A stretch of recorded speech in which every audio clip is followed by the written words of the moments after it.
Em carta enviada ao ministro do Desenvolvimento Produtivo da Argentina, o setor de ovos do país fez um alerta sobre a possibilidade de faltar ovos frescos para a população entre março e abril. Os altos custos de insumos fundamentais para a atividade vêm tirando por mês cerca de 800 mil galinhas poedeiras do circuito produtivo. É muita coisa, né? A gente vai tentar entender como é que a crise do ovo na Argentina impacta o mercado brasileiro com o diretor de mercados da Associação Brasileira de Proteína Animal, Luiz Rua. Luiz, boa noite para você. A Argentina importa ovos do Brasil, qual é a relação? Qual pode ser o impacto, né, dessa crise do ovo, chamada já de crise do ovo na Argentina? Obrigada pela participação. Boa noite, Suelen, a todos os telespectadores do Canal Rural. Um prazer estar aqui novamente com vocês.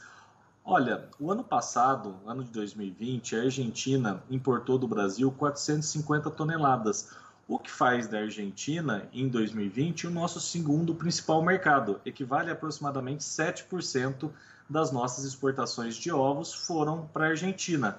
Agora, é importante a gente ter em consideração que a exportação de ovos do Brasil representa tão somente menos de 1% do total da produção brasileira. Então, a gente vê, né, a Argentina nessa situação e o Brasil está, de alguma forma, disponível para apoiar, para complementar, se for o caso, de efetivamente uma crise dos ovos lá na Argentina.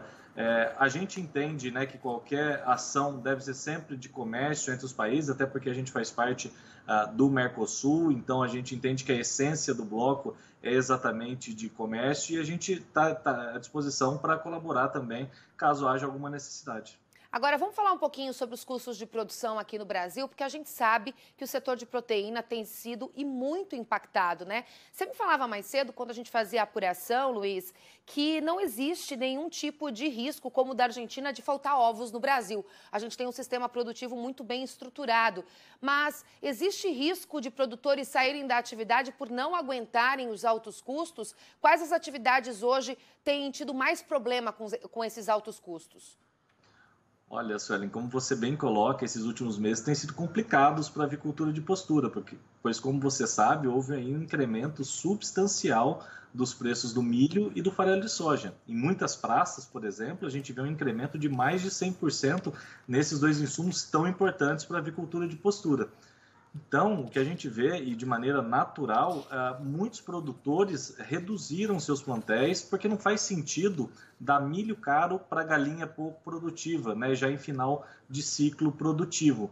Para você ter uma ideia, baseado nas informações daquilo que a gente, né, viu, já daquilo que foi realizado, algo em torno de 20% de redução foi o que aconteceu nesses últimos meses, porque a situação dos custos dos insumos está muito complicada para alguns produtores, que estão tendo que comprar o milho, em alguns casos, a mais de R$80 a saca em algumas regiões. Agora, eu não vejo que haja, né, qualquer possibilidade da gente ter uma crise ou um risco de desabastecimento no curto prazo. O que sim deve acontecer é um repasse natural também de preços ao consumidor, porque uma vez que esses custos, esses insumos, né, como o milho e a soja, aumentaram mais de 100% de um ano para o outro, isso naturalmente vai ter um impacto para o consumidor. E se a gente for comparar com as outras proteínas, especialmente o boi, né, quando a arroba está aí na casa dos R$300, a gente vê que de fato o ovo está muito, numa relação de troca, no indicador de relação de troca, ele está muito mais barato efetivamente que as outras proteínas. E eu acho também, Suelen, só para finalizar, Perfeito. que essa pandemia serviu para que as pessoas passassem a conhecer melhor o quão saudável, versátil e acessível é o ovo. E a gente tem expectativa, então, que nesse ano de 2021 a gente possa até aumentar o consumo per capita aqui no Brasil, que já vem aumentando há alguns anos. No ano passado foi 250 e a gente deve aumentar um pouquinho mais nesse ano de 2021.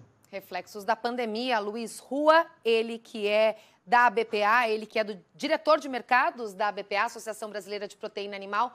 Obrigada, Luiz, pela sua participação. Te desejo uma ótima semana. Igualmente, sempre à disposição de vocês. Um forte abraço. Obrigada, boa semana.